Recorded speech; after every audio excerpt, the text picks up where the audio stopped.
Oke, video ini dibuat karena beberapa saat lalu saya sempat menghadiri atau diundang sebagai pemateri di salah satu dealer otomotif. Di situ saya sadar satu hal bahwa nggak semua orang tahu cara mulai bikin website dengan murah.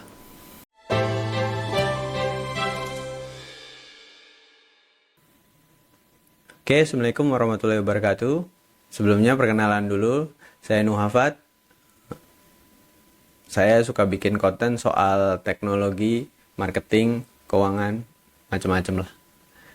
Oke, video kali ini saya buat karena beberapa saat lalu saya sempat diundang di salah satu dealer brand otomotif di Indonesia, dan di sana saya diminta untuk edukasi soal gimana digital marketing itu bekerja. Dan kebetulan saya diundang karena salah satu saya nggak bisa bilang saya job karena nggak kadang saya lakuin kadang nggak, tapi beberapa kali saya jualan, bantu teman untuk jualan mobil, jadi nanti kita sharing komisi aja. Nah, tugas saya itu cuman untuk ngiklanin mobil jualan dia aja. Nah, saat ngasih edukasi itu saya sadar bahwa saya nanya dulu ke para sales. Ternyata yang punya punya apa namanya punya website untuk sales itu nggak banyak. Dan memang ternyata yang punya website itu memang salah satu penjualan terbaik. Jadi eh, dari situ aja saya bisa menyimpulkan ya pantas kalau misalnya dia penjualan yang terbaik karena memang dia punya web. Jadi kenapa web itu untuk sales, khususnya sales otomotif itu penting? Karena kalau cuman andalin, saya nggak bilang sosial media nggak penting, tapi sosial media itu penting juga. Tapi akan lebih baik kalau di sosial media dimainin, di WhatsApp dimainin, dan di website dimainin. Karena tiga tiga tadi itu punya keuntungannya masing-masing. Contohnya misalnya di sosial media itu orang eh, akan banyak menghabiskan waktu di sosial media. Begitu juga WhatsApp. WhatsApp lebih enak untuk komunikasi langsung, tanya-tanya harga, tanya-tanya fitur, dan lain-lain. Tapi website itu biasanya dibuka sama orang-orang yang memang mau nyari mobil. Jadi sebagai contoh misalnya saya tinggal di kota misalnya Bogor gitu. Cari Toyota Bogor, cari Toyota di Bogor. Itu isinya website sales semua. Saya coba ya, sambil saya coba, coba apa? Misalnya HRV Bogor. Nah, di bagian awal itu biasanya akan didominasi sama website besar ya. Eh, Kayak OLX, terus Auto.com, Mobil 123. Tapi kita lihat di bagian bawah ini ada satu website namanya hondabogor.info. Nah, ini kalau kita lihat ini kemungkinan besar ini bukanlah website dari Honda Bogornya sendiri, tapi biasanya ini punya salah satu klien khusus yang dia pintar bikin. Nah, ini Bu Bulani ini pintar bikin website sendiri. Jadi dia ketika ada orang cari HRV, website dia akan muncul. Nah, di bawahnya baru ada beberapa sales lain kayak Honda Imora, Honda Cibinong, dan ini nggak cuma Honda ya. Misalnya saya ganti di sini jadi Innova Zenix. Innova Zenix. Saya ganti kotanya misalnya Payakumbuh gitu. Kita lihat ada Toyota Payakumbuh.com. Ini nggak mungkin website Toyota dong. Masa ada Payakumbuhnya? Nah, kita bisa lihatnya dari kontak us. Nah, ini ada Mas Ihsan Toyota. Artinya sales-sales ini tahu di mana mereka berjualan lah. Jadi kalau website itu memang gunanya untuk muncul di Google. Jadi ketika orang mencari atau niat mau beli mobil, dia akan munculnya di sini, di Google. Itu kenapa saya bilang, kalau misalnya kalian udah punya sosial media, punya WhatsApp, tetap akan ada keuntungan kalau misalnya pakai atau buat website juga. Jadi biar bisa produknya muncul di Google itu sendiri. Nah, waktu kemarin seperti yang saya bilang, saya tanya ke para sales ini, kenapa nggak pakai website aja, nggak bikin gitu. Beberapa jawabannya yang paling sering keluar adalah yang pertama karena eh, nggak ngerti, atau ya mungkin gaptek mungkin ya.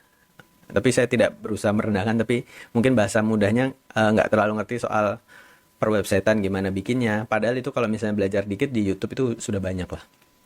Nah, yang kedua adalah ada yang mungkin ngerti tapi merasa itu mahal. Nah, di situ saya sadar bahwa oh berarti nggak semua orang tahu cara bikin website murah. Bahkan kalau misalnya dihitung ya, disetahunkan dan dijadiin per bulan gitu mungkin biayanya cuman bisa 10.000 sampai 15.000. Tergantung jenis domain yang dipakai apa. Nah, oke. Jadi sebelum bahas lain-lain gimana caranya biar bisa bikin website murah, sebelumnya kita harus tahu dulu untuk bikin website itu biayanya tuh kira-kira apa aja sih. Yang paling pertama itu namanya domain. Domain tuh sama kayak gini nih. Domain itu nama website lah. Ini alamat website ini namanya domain. Nah, ini harganya memang bermacam-macam ya. Kita kalau misalnya dilihat di beberapa penyedia, misalnya mana ya? Kita ketikkan aja namanya, misalnya Nuha Toyota atau Toyota Nuha. Ada nggak nih? Nah, misalnya ini kalau misalnya bisa diklik berarti alamatnya masih available ya, masih bisa dibeli, bisa dipakai. Nah, ini domain ini sangat bergantung sama belakangnya ini. Namanya ekstensi domainnya inilah. Domainnya apa? Misalnya .id sama XYZ itu tentu harganya beda. Jadi .id itu 219.000. Terus kalau XYZ 24.000. Tapi biasanya ini tahun pertama, tahun kedua biasanya daftarnya beda tuh. Kita lihat dulu. Dia nggak menyediakan harga ininya ya, harga normalnya. Kita coba yang lain dulu. Misalnya produk domain. Kita cari Nuha Toyota lagi, saya coba Nuha Toyota atau .com ada nggak ya? Nah ini .com misalnya .com itu 145.000. Nah .or.id, ac.id. Nah cuman ada beberapa domain yang butuh pendaftaran khusus lah, kayak misalnya .co.id ini kalau nggak salah harus ada siup dan lain-lain lah. Tapi kalau .com aman. Let's say kita pilih .com aja. .com tuh biayanya 145.000. Jadi kalau misalnya 145.000 itu dijadikan biaya setahun. Nah, kalau domain ini belinya per tahun. Jadi misalnya sekarang di bulan Mei kita bikin, di bulan Mei tahun depan kita harus perpanjang lagi kayak gitu. Terus yang kedua adalah hosting. Hosting itu ya mungkin simpelnya adalah di mana kita naruh file-file di website kita. Misalnya di apa namanya? Di website ini kan ada gambar, ada teks, itu naruhnya di mana. Nah, itu kita sewa. Hosting itu harganya macam-macam, dari yang murah sampai mahal itu ada. Terus ada themes atau plugin. Ini biasanya kalau pakai WordPress ya. Kalau pakai WordPress biasanya buat dapat tampilan tertentu atau fitur tertentu bisa beli lagi. Terus yang lain adalah page builder. Page builder itu biar kalau misalnya kita bikin sesuatu tinggal drag and drop. Dan yang terakhir, terus yang lain-lainnya kayak VPS atau server ini kalau misalnya sekiranya sekiranya hosting ini kurang. Sorry, ini ada suara kayu. Tetangga saya kerja kayu. Nah, yang paling mahal biasanya adalah skill dan knowledge atau pengetahuan gimana cara bikin website bagus dan skillnya. Tapi kalau misalnya baru belajar ya wajar di sini akan lebih rendah ya, lebih baru mulai soalnya. Terus bikin website itu kan tentu ada waktu dan tenaga yang dikorbankan. Nah, ini kalau kalian ke jasa pembuatan website, ini beberapa biaya yang mungkin dikenakan lah. Kurang lebih seperti itu. Nah, sekarang gimana caranya biar bisa website itu jadi murah gitu.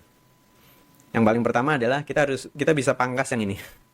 Skill, waktu, dan tenaga. Tapi sekali lagi ini ngincernya murah ya, bukan efektif atau apa. Kalau misalnya kalian punya duit, memang lebih baik pakai jasa pembuatan website ya, itu lebih efisien mungkin.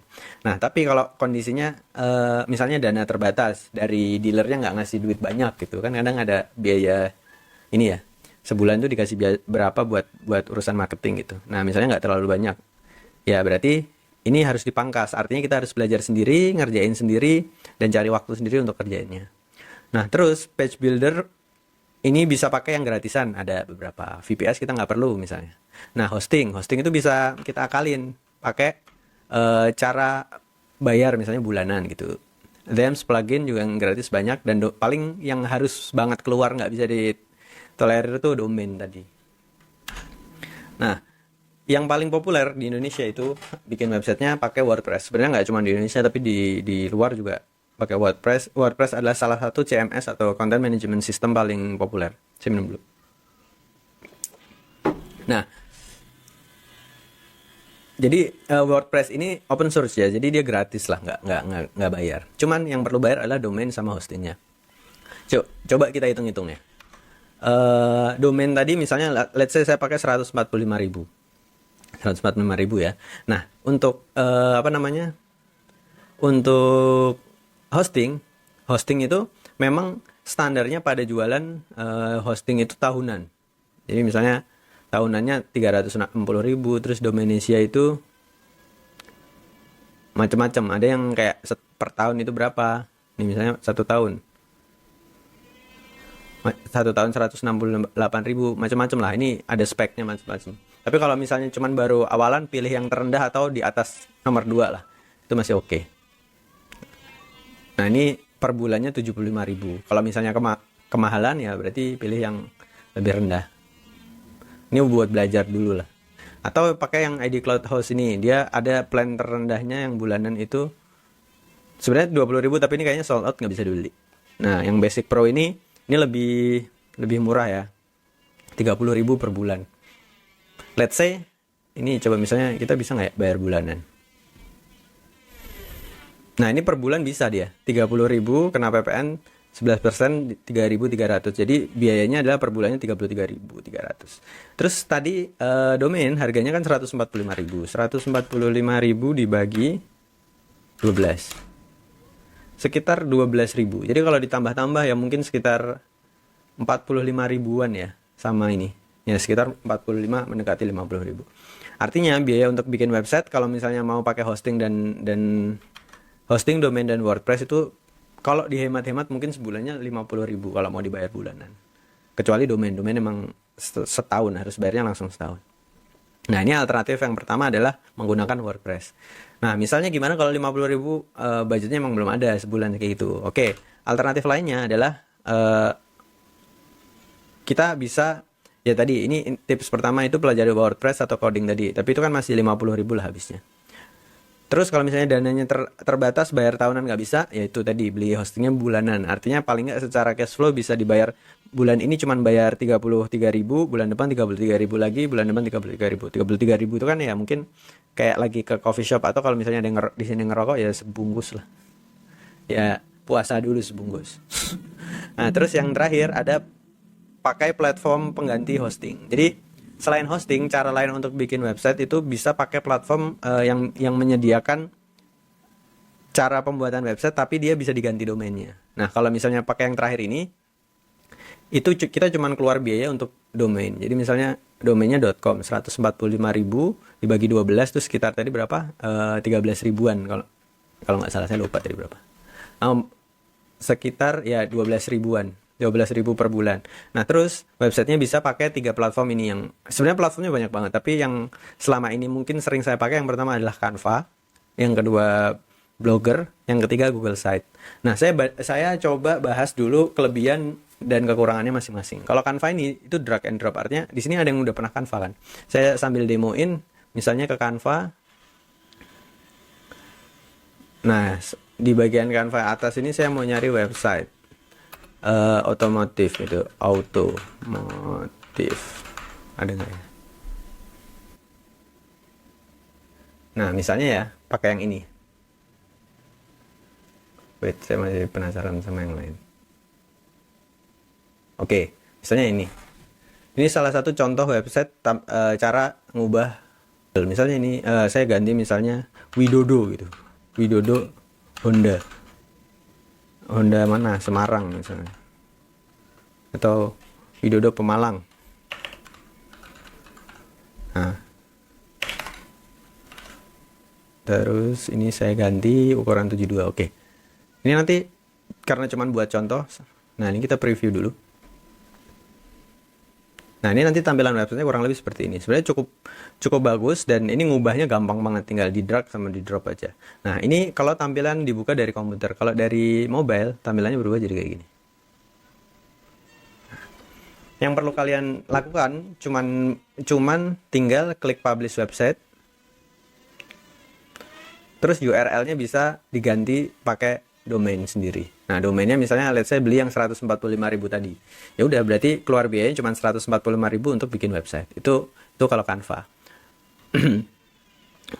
Terus pilihan selanjutnya adalah Blogger. Nah, Blogger ini dia belum drag and drop, artinya dia masih harus ngerti coding sedikit-sedikit. Memang ini agak lebih jadul, tapi Blogger ini punya kelebihan karena dia coding, dia bisa lebih leluasa lah. Kalau misalnya kalian mau udah tipe yang pakai iklan, terus butuh pasang tracking, itu Blogger bisa. Atau pengen tampilan yang aneh-aneh, itu Blogger bisa, lebih bisa lah dibanding Canva. Dan dibanding Google Site. Nah, kalau Google Site ini agak mirip sama Canva, tapi bedanya Google Site ini adalah tools gratisan yang dikasih sama Google. Nah, Google ini juga nyediain pembuatan website via tools resminya dia sendiri. Jadi kalau Google Site itu tampilannya kurang lebih kayak gini. Misalnya